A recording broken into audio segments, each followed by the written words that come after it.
يا عمتي تعال يلا. هي ايه اللي جابها دي يا اختي؟ لسه كنت بحط الاكل.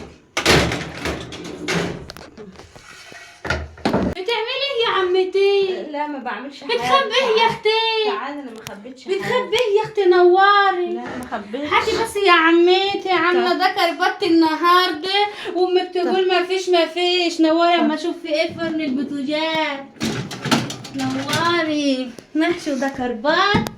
اللهم صل على النبي. ضمك بحتاني ليكي اقول لها البسي عشان الفرح. اللهم صل على النبي. اللهم صل. هو انا قلت لك اقطعي البطه؟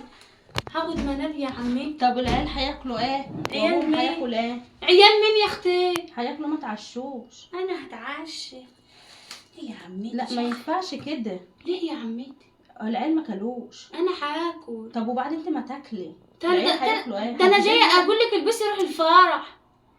طب ما احنا هنتعشوا بعد ما نيجوا من الفرح. لا هاكل الاول، مش هلاقي. ما هي مش ماما مستنيانا؟ لا هاكل يا مو. يا اختي صبعين باذنجان وعلى حته فرخه وبعدين بنروح الفرح.